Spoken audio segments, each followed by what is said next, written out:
So there's been so much discussed, so many different realms of science and technology, and all of them, their impact and the potential challenges surrounding them. And we're all concerned about how they should find their best place in the public sphere, in society. I thought it might be interesting just to take one example and think about how to have the best possible outcome from it and the best possible conversation with society, because so much is dependent on the inclusion of many people in the conversation. So I thought we might focus on GMOs, genetically modified organisms, as a starting point. Now, Rich, perhaps I can begin with you, and then we'll move on from there. But Rich, tell us why it's incredibly important in your eyes that there is a good reception for GMOs. Well, the real thing is there is a tremendous amount of hunger in this world. You know, there are something like 600,000 children stunted because they didn't get good nutrition when they were young. There are many ways in which we can solve these problems, and GMOs provide the perfect answer. We can improve plants. We've been breeding plants for years. We can improve them now in much better, much more accurate, much faster methods than we ever used to be able to. And we do this using the method that is called GMO, genetically modified organism, in which essentially we take a gene, we know what it does, and we put it into the plant at a location where we know what it is, and then make sure it's not caused any problems. In this way, we can improve yield, we can improve nutrition, any other things that we want to do. And unfortunately, what happened is that when Monsanto first tried to introduce a GMO plant into Europe, Greenpeace decided this was a very good thing for them because they didn't like Monsanto particularly. And so what they did, they came out and claimed, oh, these could be dangerous. Let's not do anything about them. Let's stop it. And this was against Monsanto, not against GMOs especially. They just chose GMOs as the way to do it. And in the process of doing this, they have scared people around the world, deliberately scared them. They went to Hollywood to make movies that would scare people about GMOs. They put out an awful lot of propaganda on social media and elsewhere to scare people deliberately about GMOs. And why did they do it? They discovered that after they came out against GMOs, the income that they derived from donation tripled. They got 3 times as much money as they'd been collecting before. And now, 30 years on, we know that GMOs are safe. In 30 years, there's not been a single accident with GMOs, not one. So why doesn't Greenpeace say, oh, you know, these are okay? Could it be money? Could it be the power that they've managed to achieve in Europe? And could it be that they really don't care about the rest of the world?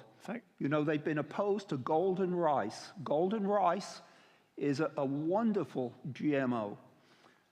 The grain of rice does not normally carry beta-carotene. Beta-carotene is the precursor of vitamin A. 2 scientists, Ingo Petrikis and Peter Bayer, figured out how to make beta-carotene be produced in the grain of rice. It makes it a little yellow, called it golden rice. Greenpeace have spent so much time and effort against this, and in the meantime, something like 25 million children have either gone blind, died, or suffered immune defects because they were not getting enough vitamin A. Rich, you've beautifully set out the problem. Thank you very much indeed. And you've also illustrated why this is a good test case. It could be any science and technology we're talking about. There is a public perception issue to be confronted here. But to be fair, genetically modified organisms also include, for instance, genetically modified humans, which do scare people and have been created already.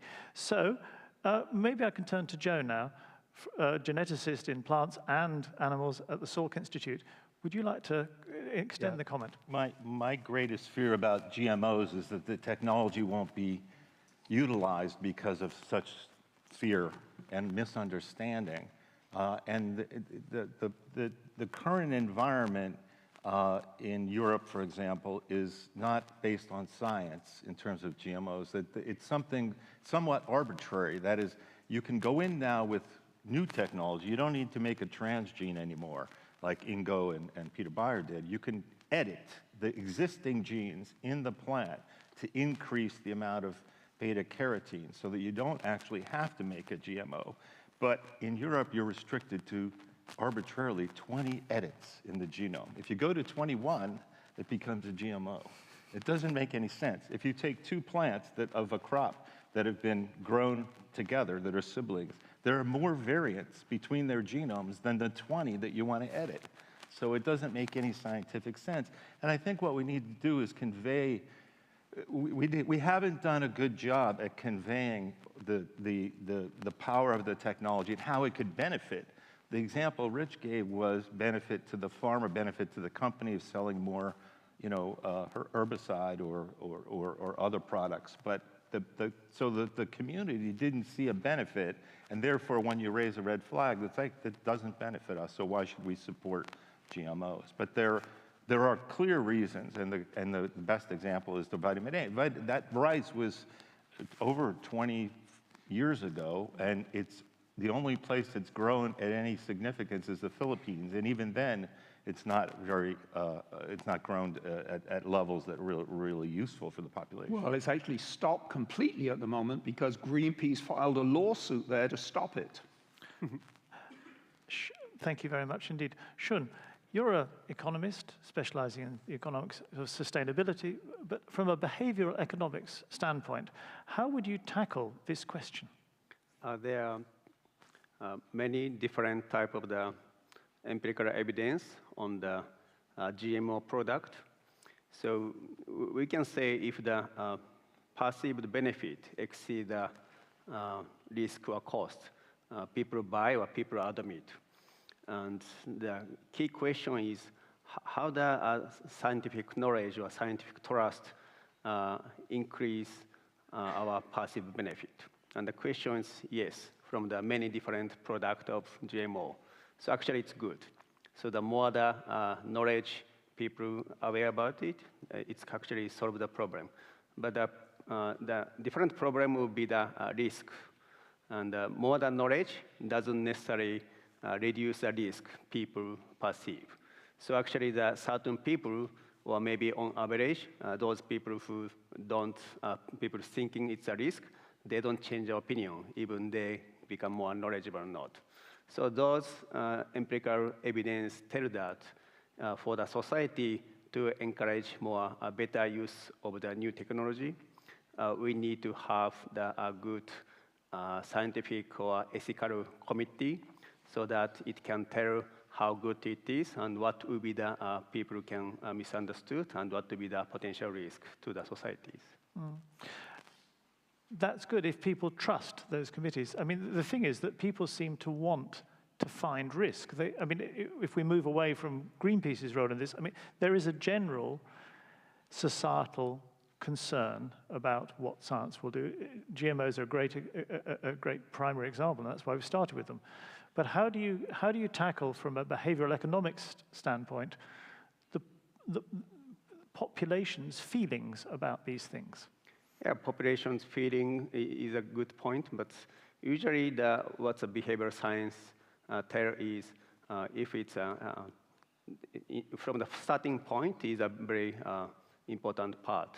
If we perceive this supposed to be the good, then the product sold well, and if in the starting point people have a negative feeling, usually it doesn't solve the problem much. So when the new product is coming out, the industry or scientists need to be more cautious on the first point of the selling or providing the product. And if they couldn't do well, probably maybe because of non-governmental organization or committee, then they have to be more careful on providing many different types of the evidence. And it's same as the vaccination for the COVID-19. There are many stories saying that this is not good for the health and this is good. And certain people cite different type of the journal article, which is sometimes not good, sometimes good. So people don't have a pretty much clear answers. because there's no overall argument or committee that tells this is a kind of risk. Many other people say this is really true, or other people say this is really bad. And those people don't seem to change their opinion after all, even after 3 or 4 years. Well, it's a problem confronting us in many spheres. Eva, would you like to jump in on this? So when I hear these two examples now, with the GMO, but also with the vaccine for COVID, it's an example of that we can achieve. We have the capacity, us as humans, we have the capacity of finding solutions. And I think it's important that we actually have very good education, because we are flooded with information, and there is misinformation, but there is also true information.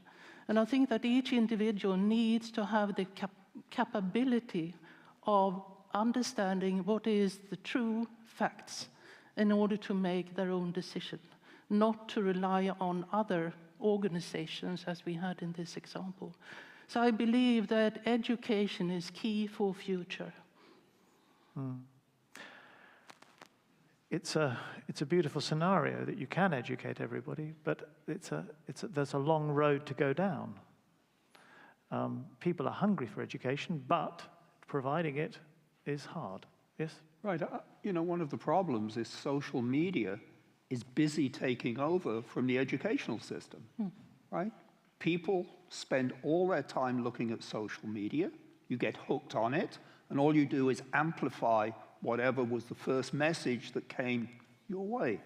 And for me, I think social media is terribly dangerous, very dangerous. But do you see any prospect of that changing? I mean, that's the thing. Yeah, for that, again, probably in that point, education might be a help, because now, over the time, people seem to understand the fake news from the social media spread faster than the true news.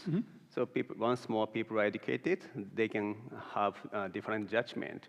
So it encourages us to read more books, and more books says we have many different evidence, and our knowledge can connect each of the dots each other. So more the education helps those different community to understand and make a better decision in the longer term. Joe, do you want to jump in? I was just going to say, maybe engaging the public at an earlier stage in when there's a new technological development by having, the committees have representation of the communities that they're planning to serve. Do they want this? Do they think this is a useful technology? And have input at a bit earlier stage than, hey, we've got this thing here, and how do you like it? Well, that speaks to the responsibility of developers, of scientists, to speak at an early stage. But I suppose everybody has a responsibility in this. This is the thing. It is a mutual responsibility to push this message out and to educate. Yeah, Rich has been an advocate, for genetically modified organisms. Another example is the folks that are developed CRISPR. Jennifer Doudna has been doing a lot of public communication about this. So I think, handing over technology that you believe is useful to the community without explaining it to them at some point is going to backfire, like what happened when the seeds appeared from the ship that came to Europe that had genetically modified soybean. Right? They didn't want it. They made it send it back. And so I think if you engage the community at a much earlier stage and they feel like they have a voice in it, then it may be easier to get it accepted. Please, Rich. I think one of the problems there is that many of the groups that are against science of one sort and another, they don't rely on grant funds in order to make their case. We as scientists, we don't have the money to go out and engage socially in the way that the others do, and so we get beaten down rather too easily. And it is difficult to get over that. We have 179 Nobel laureates have all signed on saying GMOs are good. Greenpeace won't talk to us. They refuse to talk to us. It is very difficult when you're going against something that has become so scary in society to say it's okay. But those Nobel laureates are an important voice, as is, for instance, potentially the Committee of ethicists and others who state what's important.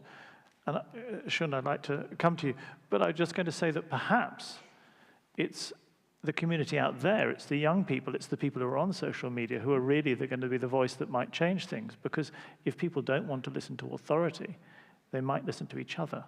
But anyway, yes, sorry.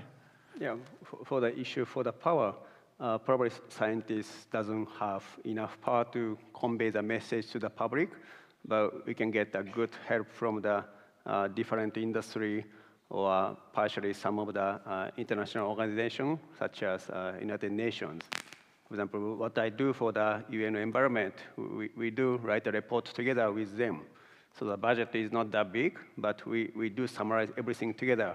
But we can say what's going to be the future better index to judge the future is better than now.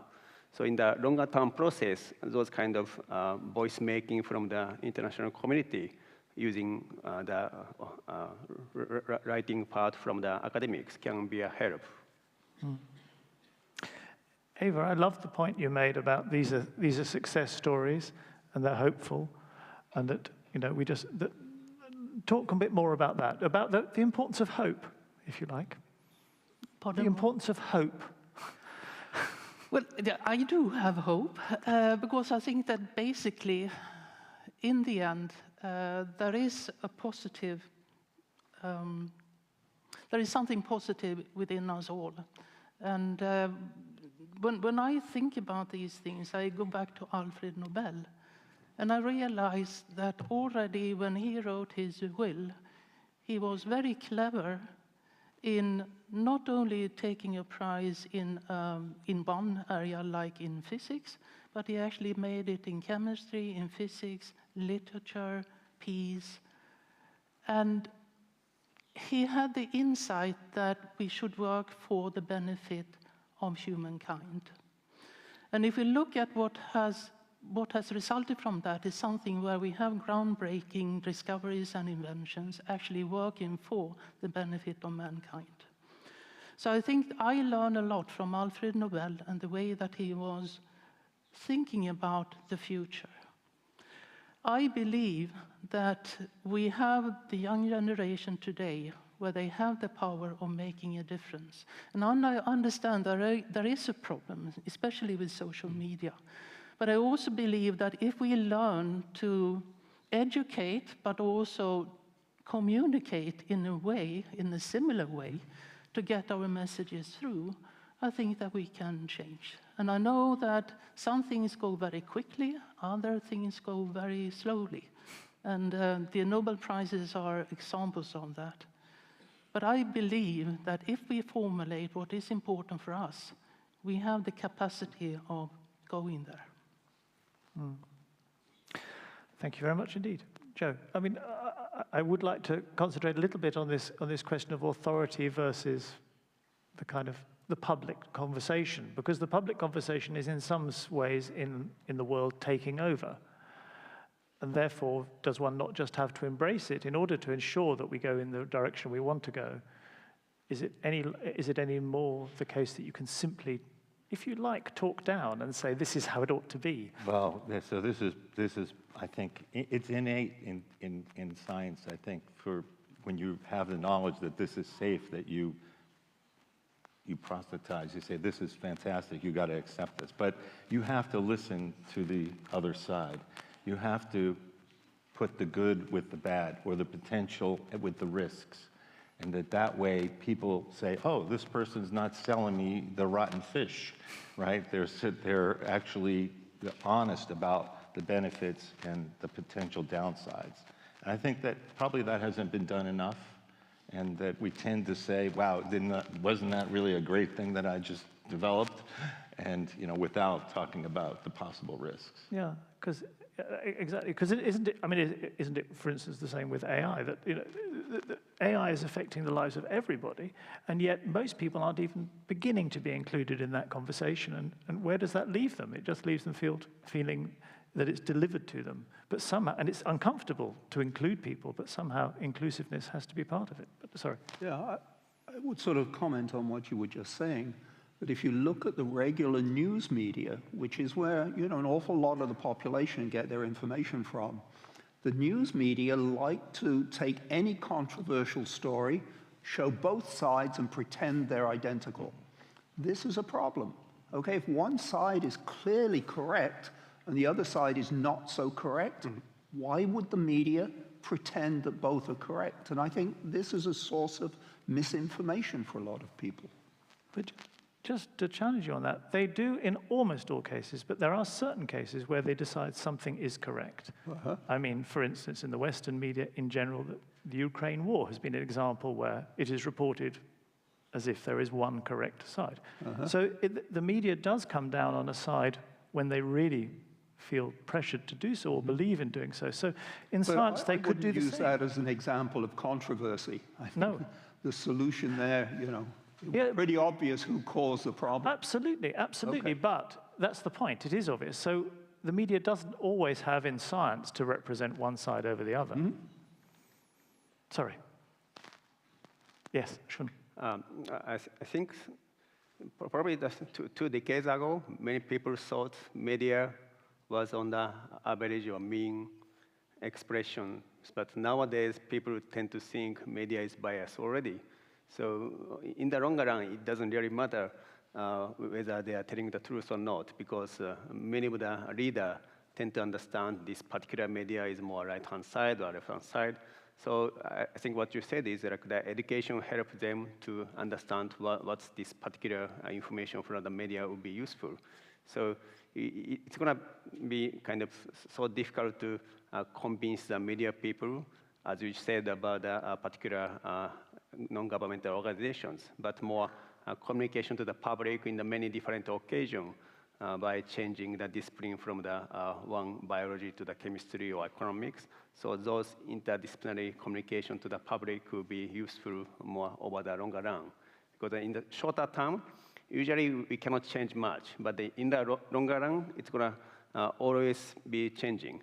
Like the example from the IT information technology, or maybe nowadays AI. The short-term productivity from the industry is not so much, but in the long run, economic growth will be the huge one. So we are always expecting the longer run communication to the public, so not giving up in the shorter time. Thank you very much. Okay, last comments. We're running out of time. Joe, do you want to? Well, I'm just in this general acceptance of things. It's interesting that, you know, if someone develops a medicine that is gene therapy, which is genetic modification, and it's going to save their child, they're all for it, right? So there's a kind of this disconnect between technology that can help a human disease versus any other fantastic use. And so it's interesting to me that, you know, you don't see a lot of people saying, I'm not going to give that medicine to my child because it's GMO. It's insulin that was made in an E. coli or something. And that's fine, right? So there's really an education that I think individuals have to educate themselves about these, whatever new technology it is. And the media doesn't help in some of this. Sometimes they sensationalize it. Okay, thank you very much indeed. We also face a case in the US where the government is not helping. RFK Jr. is against vaccines. I mean, what is going through his head? It must be this worm he's got in his head that is causing problems. There's a whole conversation to be had there. Ava, I'm going to give the last words to you because I'm relying on you to say something positive and hopeful. I believe that there are solutions. I know that there are problems. It's not that I'm closing my eyes for that, but I believe that there are solutions, and I believe that in the end, the good will win. Thank you. And I believe in Alfred Nobel and his ambition to make it all better. Thank you, Eva. Thank you all very much indeed.